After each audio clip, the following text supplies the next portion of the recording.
Hi and welcome to my channel. This is where I share my insights. And today I am reflecting on how to live your best life.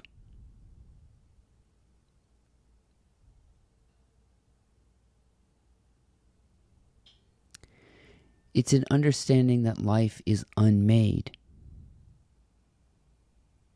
And to totally abandon the idea that something makes you.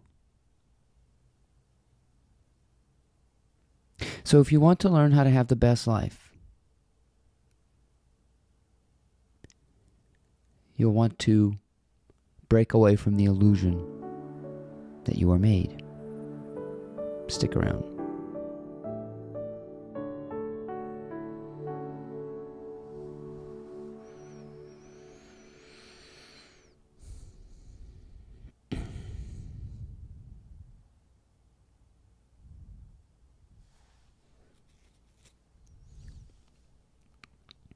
It will become more apparent to you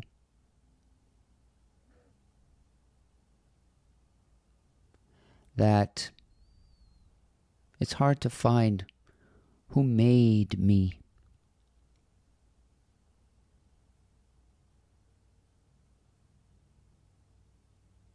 In the same way as we are confused about what condition made me miserable, what person made me mad,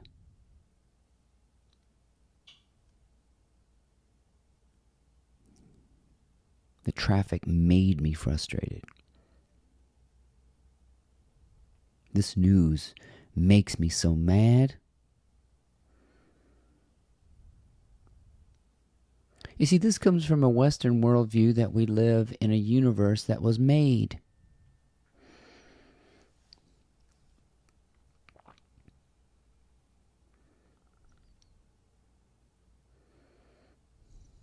That there's a cause and an effect.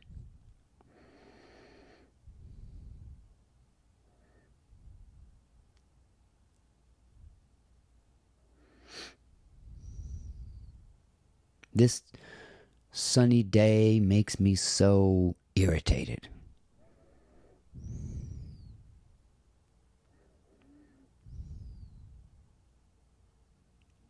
But no one can prove a correlation between those two events. I can't prove to you that a sunny day makes me a certain way. Because many people like sunny days and they think that the sunny day makes them happy. So how can we live in the same place where one person thinks the sunny day makes them happy and the same exact sunny day makes them sad? When in reality, a sunny day is a sunny day. And being mad is being mad. And what is this correlation that one causes the other? Conversely, you may have been told that your thoughts make you sad. Your so-called negative thoughts are making you.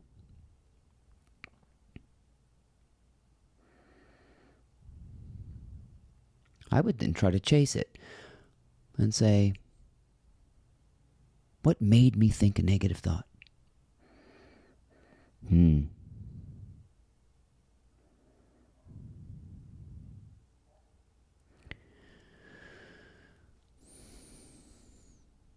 But couldn't it be just a thought as a thought? In its own domain, in its own bubbly way, a thought is a thought.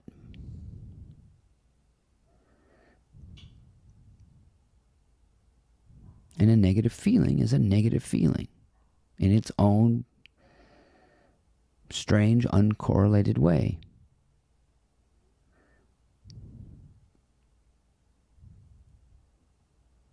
Did the negative thought make me feel, ugh? You see, what's hiding in all of this is that the universe is unmade.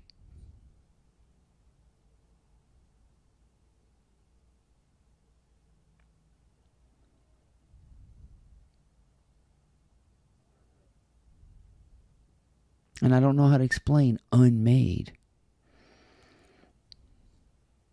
because I have to make up a definition for it. I'd have to make up a label to substitute for what unmade is. But essentially, you can get to this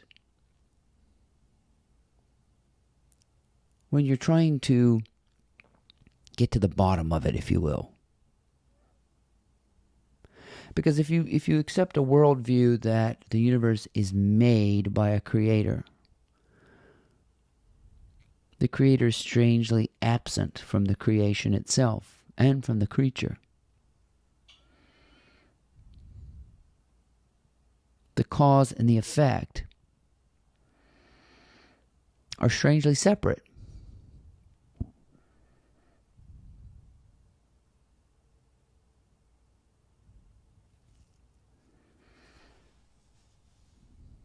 And in spiritual insight, cause and effect have no separation. And that's hard to explain.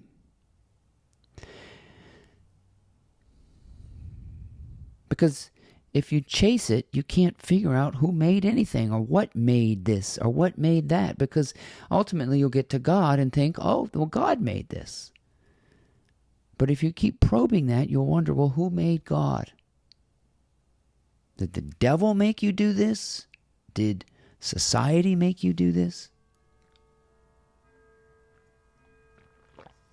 Why anything seems to be made is a great mystery that we cannot solve.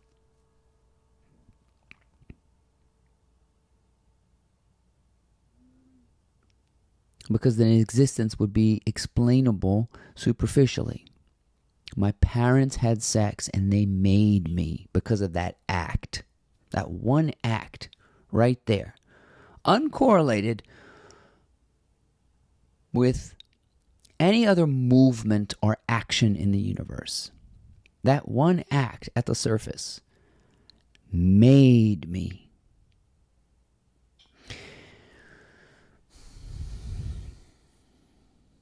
So now I can blame my parents for my existence. Well, some of us blame God for our existence, and that's another problem. If you blame your parents for making you, how far back into the lineage of time do you blame? Do you blame your grandparents for making your parents? Do you blame your great-grandparents for making your grandparents? And so forth, until you get to God. And then now I want to find out who made God so I can blame that. And so forth and so on. Which leads you to one conclusion, that you are not made. You are begotten. And we must understand what begotten means. You are of one substance with this thing you think you see as the universe. You are virgin born. I know that is so strange. I am virgin born. You are virgin born. This does not belong to some person called very God, Jesus Christ.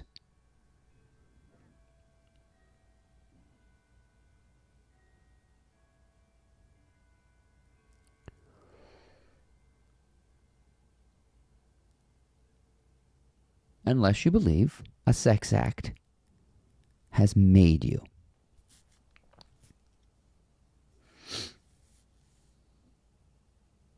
Who or what made your parents amorous that night? Libido? Well, who made libido? And so forth and so on. It's very, very difficult to pinpoint what makes you anything.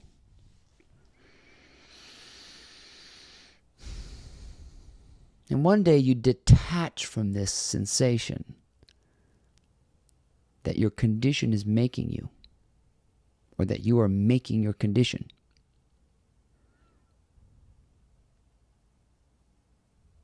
Or that you are creating something. That's not you. See, our version of creation is the creator makes something that is not him or herself. Oh, your thoughts are not you.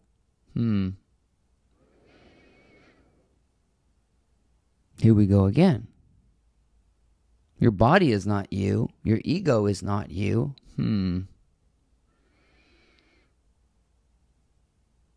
I look at it on a universal scale. What in the universe is not the universe? Therefore, I conclude that the universe is in me. I am not in the universe. The universe is in me. The world is in me. And my body and my mind is in me. I'm constructing it. I am hallucinating it. I am projecting it. It's hard to tell, because it feels like I'm in the world. But I'm not in the world. I am that which I am seeing as separate from me. Therefore, I am in harmony with it. I do not use my energy to fight what I see as an enemy, a circumstance, a condition, anything that appears as other than me.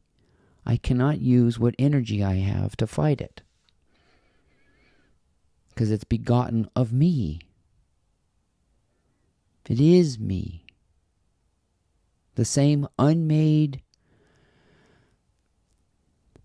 entity.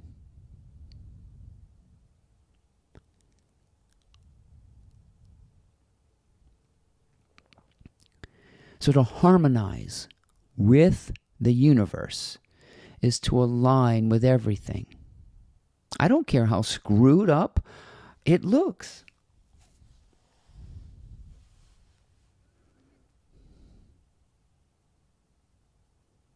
Was it my inner condition which caused my outer condition? I'm trying to get out of the blame game. I'm trying to get out of the made game.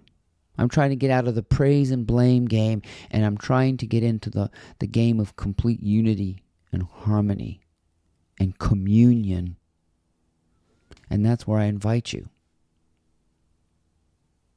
When you find yourself fighting anything, drop it. When you find yourself blaming anyone or anything, drop it like a hot potato. Because somehow it's you. Even those thoughts that are not you, that's you. Even those actions that are not you, that's you. Spiritual teaching is often directed towards what's not you. And I can't find anything in the universe that's not the universe. Yet here I am, looking at something that doesn't seem like me. Therefore, I have to be both and.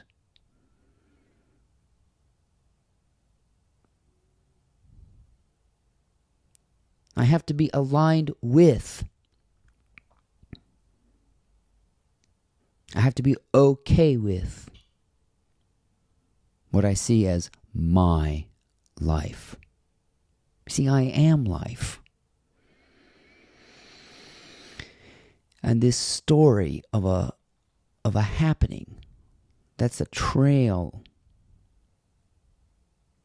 Not the future, the trail.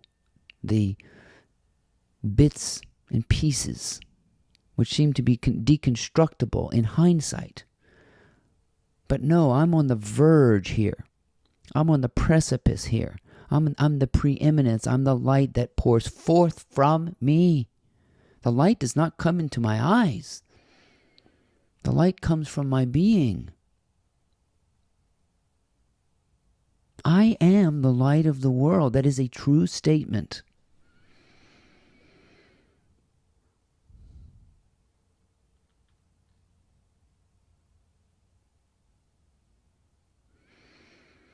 And when you encounter the moment, you encounter it. You do not confront it.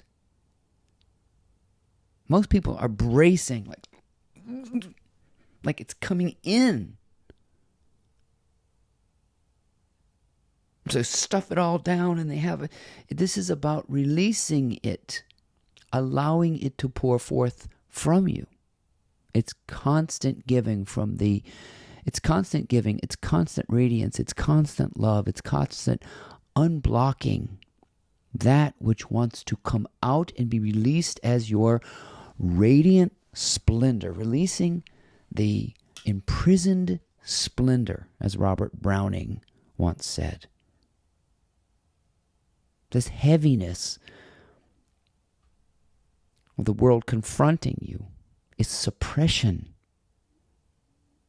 What I am talking about is the releasement of so much love, so much joy, so much vibrancy. Once you understand this flow out into the world, your heart will be so full you can hardly contain it anymore. And the pressure is not mounting, but the pressure to be released and expressed is.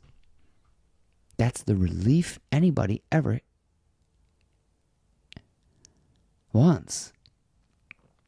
That's the best life, the one that's released the imprisoned splendor.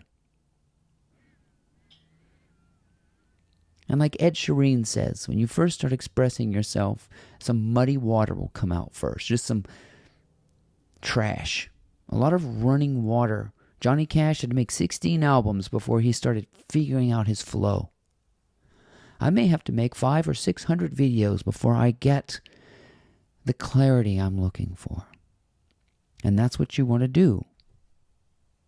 Start expressing, start creating, start giving, start gushing from a pure heart, one that's cleanly expressed and leaving the trail behind. That's living your best life. Dancing like nobody's watching, expressing your heart. Not everybody's going to accept it. Not everyone's going to understand it. But it's about releasing what's imprisoned. Allowing what's within you to breathe and to live without fear. Nothing's retaliating against you when you realize the outside world is not confronting you. You have no capacity to confront the world because you don't have a surface. I know that it looks like you have a surface. But where's the face of the universe? When it looks like we're living in it. And so everything is in you, you see. The whole premise of spiritual release is to recognize you're in it.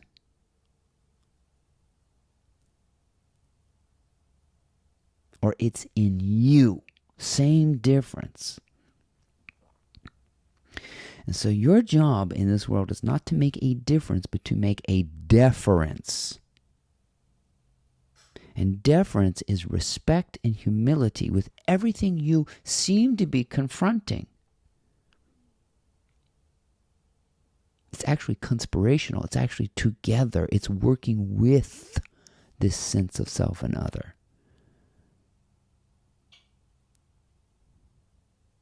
It's alignment and harmony. So your practice is to recognize when you're confronting your life rather than living it, breathing it, creating it, releasing it, radiating it. That's your best life, right there. It's recognizing the flow is from within to without. You're not here to get anything. You can't get anything except understanding.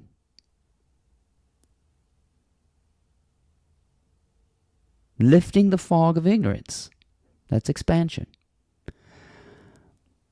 And once you get that purity and that clarity, you'll want to express it. And that's what sustains you.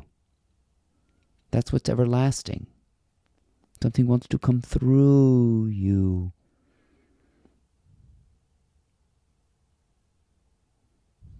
That's your flow. It's not your force, it's your flow. It's quiet. Sometimes it's gushing. Sometimes it's so much you have to release it. But it's never in a compulsive or negative way. It's always in a loving way. It's like that scene in The Grinch where his heart just goes. That's what happens to you when you convert. You start recognizing that the purpose of life is to breathe through, work through, to seep through, to escape through the veil of the individual person that seems to have a surface and eyes on him or her. This idea that we're made, and you're not. You're eternally begotten. Isn't that a relief? To know there are no individual parts to the universe independent of one another. To me, that is great relief. I feel connected. I feel whole. I feel at peace. I feel speechless. And I feel so grateful. I just want to express it and express it and express it in so many different ways. It's enthralling. Beguiling.